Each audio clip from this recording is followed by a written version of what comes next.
Hey everyone, this is Dale Berkebile, and I'm doing this video for Hella Good Life. It's all about creating a rewarding and fulfilling life for yourself.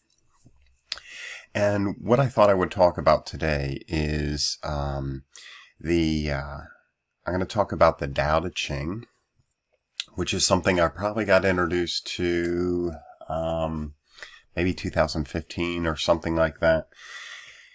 And about 5 or 6 years ago, I started doing a review of Dr. Wayne Dyer's book, Change Your Thoughts, Change Your Life, which actually is his translation of the Tao Te Ching, and he talks about different things. And this is the first book that introduced me to the Tao, and it was life-changing. It literally was life-changing. And so I want to share some ideas with you, and maybe you will also find these things to be life-changing.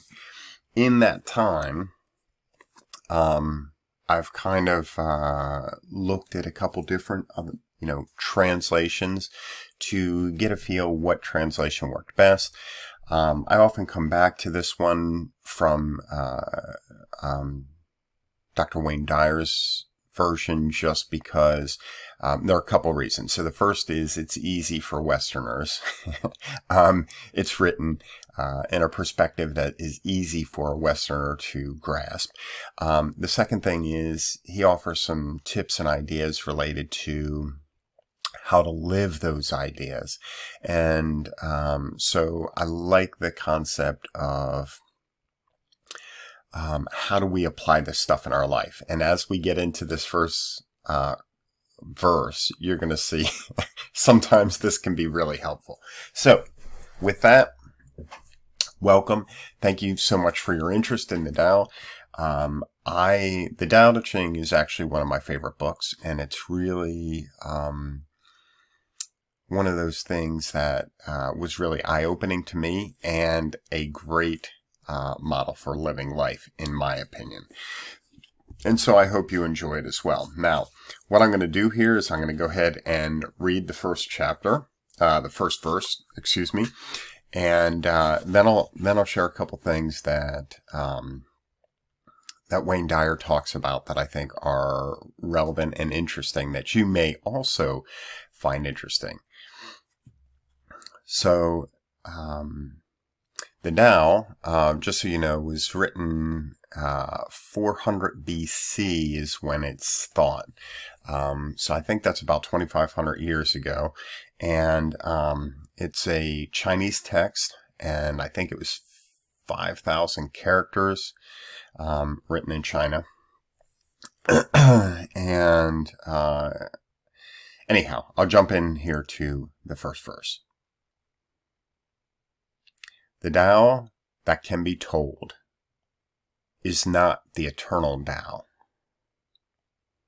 The name that can be named is not the eternal name. The Tao is both named and nameless. As nameless, it is the origin of all things.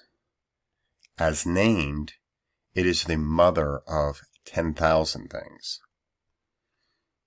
Ever desireless, one can see the mystery. Ever desiring, one sees only the manifestations. And the mystery itself is the doorway to all understanding. Okay, so here's the thing. This is sort of a philosophical book for me, anyhow, because I'm kind of ignorant to it. Like I said, about 5 years, 6 years ago, I tried to do a book study on this with other people, and I have some other videos up on YouTube where I did the first 4 verses. But I was really new to it. I only probably had about 6 months to a year under my belt, and really didn't know. But when we read that first verse, talk about living the mystery. The Tao that can be told is not the eternal Tao, right? What does that mean? So at the end of the day, if we have to understand that life is bigger than just the concepts that we know. And we want to name everything, right? And sometimes by naming things, it's helpful, and other times it's harmful. So I'm just going to read a piece out of Change Your Thoughts, Change Your Life here. First and foremost, enjoy the mystery. Let the world unfold without always attempting to figure it out. Let relationships just be. For example, since everything is going to stretch out in the divine order, don't try so hard to make something work. Simply allow. Don't always toil at trying to understand your mate, your children, your parents, your boss, or anyone else, because the Tao is working at all times. When expectations are shattered, practice allowing that to be the way it is. Relax, let go, allow, and recognize that some of your desires are about how to think your world should be, rather than how it is in that moment. Become an astute observer. Judge less and listen more. Take time to open your mind to the fascinating mystery and uncertainty that we all experience. And see, the interesting thing for me was it sort of opened my eyes to the realities of life, right? And so we often think we know what the truths are, what the reality is, that sort of thing. And sometimes if we just sit back and notice, as they talk about here, we find some different ideas that are unique,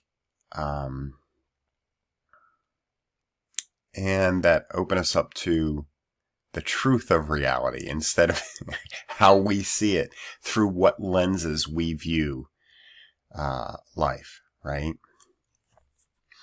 Practice letting go of always naming and labeling. The labeling process is what most of us are taught in school. We studied hard to be able to define things correctly in order to get what we called higher grades. Most educational institutions insisted on identifying everything, leading to a tag that distinguishes us as graduates with knowledge of specific categories.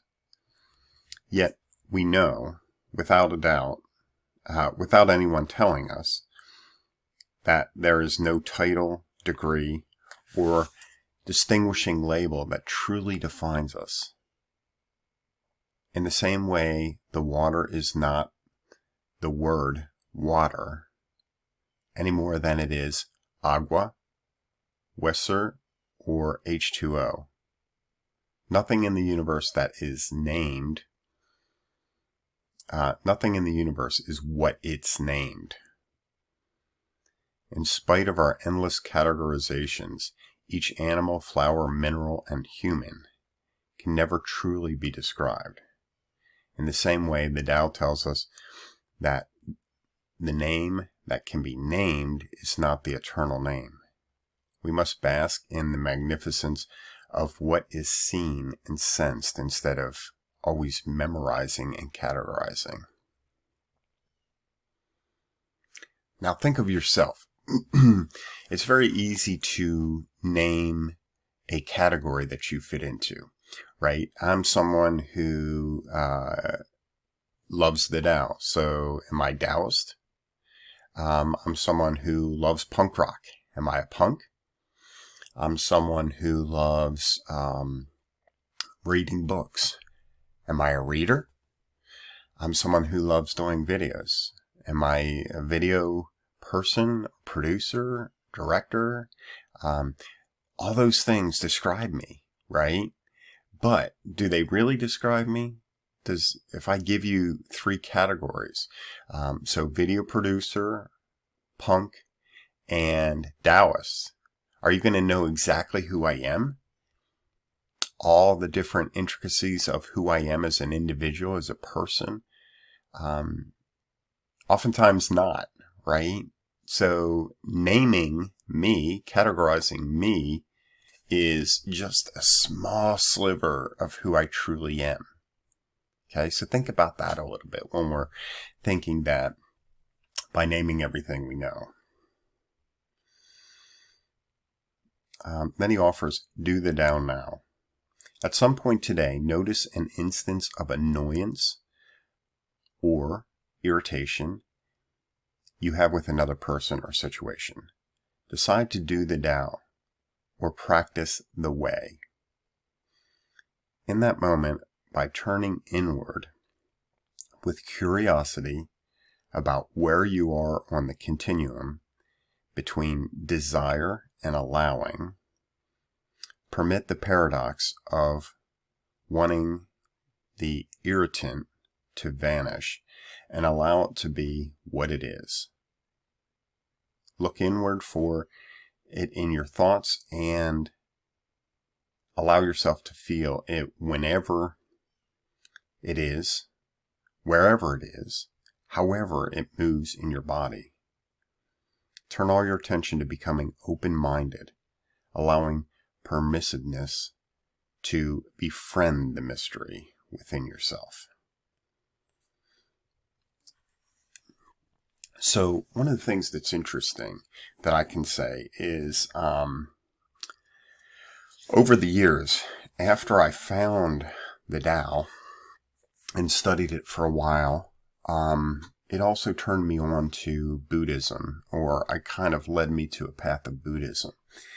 And one of the things that they talk about in Buddhism is meditating or sitting with your feelings. So anger, sadness, frustrations, things like that. We oftentimes are in a real hurry to get out of, right? If we're angry or upset or sad, we don't want to stay in that state. But one of the things they talk about is taking the time to actually sit and be with that feeling and really take it in and try and understand it. Okay, instead of pushing it away. I kind of feel like that's what Wayne's talking about here when we do the Tao. Is sitting with some of those things. Anyhow, this is something to think about. Again, this is the book that we're reviewing. Change Your Thoughts, Change Your Life. This is one of my favorite translations, the Tao Te Ching by Stephen Mitchell. But what I would recommend is, if this was kind of interesting, I would recommend you check out the Tao. One way you can do that, let me see if I can. Okay, what I'll do is I'll share a link below with a place where you can see the Tao online, and you can read through it if you want different verses and all that kind of thing.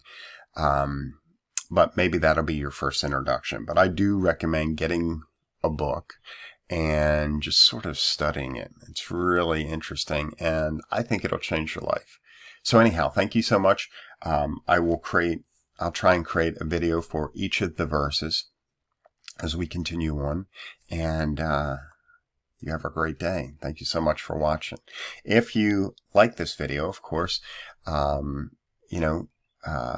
you can like it and leave a comment below. What are your thoughts? How does this, reflect in your life? And also share it if it's something that you think is pretty valuable. And subscribe to the channel, and I'll keep updating different videos over time. So thank you so much. I appreciate you. You have a great day. Peace, love, and respect to you, my friends. We'll talk to you soon.